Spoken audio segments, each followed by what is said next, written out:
ভারত হলো দক্ষিণ এশিয়ার ইসরায়েল। তারা শুধু হাসিনার শাসন সমর্থনই করেনি, বরং 5 আগস্টের গণহত্যাকেও নীরব সম্মতি দিয়েছে। দেশটি গত 16 বছর ধরে বাংলাদেশকে এক প্রকার উপনিবেশ হিসেবে ব্যবহার করেছে। তারা ভারতের মুসলমানদের উপর নিপীড়ন চালাচ্ছে। এদিক থেকে তারা দক্ষিণ এশিয়ার ইসরায়েলে পরিণত হয়েছে। আমরা তাদের আধিপত্য আর মানতে রাজি নই। তুরস্কের গণমাধ্যম ইয়েনি শাফাককে দেওয়া এক সাক্ষাৎকারে এসব কথা বলেছেন জুলাই অভ্যুত্থানের অগ্রনায়ক সাদিক কায়েম। 25 জুলাই গণমাধ্যমটি তার এই এক্সক্লুসিভ সাক্ষাৎকারটি প্রকাশ করেছে।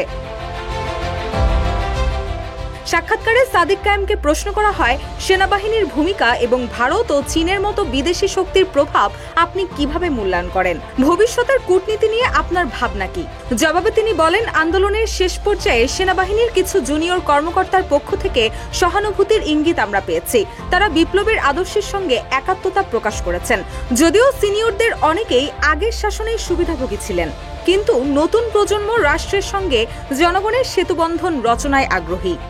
এখন যে কোনো ব্র্যান্ডের পুরাতন এসি বদলে নতুন ওয়ালটন এসিতে উপভোগ করুন 25% ছাড়। তিনি আরো বলেন, আমরা স্পষ্ট করে দিতে চাই, যারা মানবাধিকার লঙ্ঘন, বিচার বহির্ভূত হত্যা ও গণহত্যায় জড়িত ছিলেন তাদের রাজনীতিতে স্থান নেই, যতক্ষণ না তারা বিচারের মুখোমুখি হন।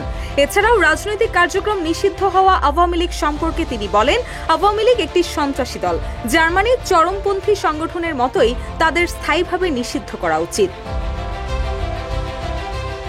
চীন ও ভারত সম্পর্কে তিনি বলেন, ভারত গত 16 বছর ধরে বাংলাদেশকে এক প্রকার উপনিবেশ হিসেবে ব্যবহার করেছে। আমরা তাদের আধিপত্য আর মানতে রাজি নই। আর চীনের সঙ্গে আমরা ভারসাম্যপূর্ণ ও বন্ধুত্বপূর্ণ সম্পর্ক গড়ে তুলতে চাই স্বাধীন পররাষ্ট্রনীতির ভিত্তিতে। এই বিপ্লব কারো দয়া বা বিদেশি হস্তক্ষেপে আসেনি বলে জানিয়ে তিনি আরো বলেন, এটি এসেছে আমাদের শহীদদের আত্মত্যাগে।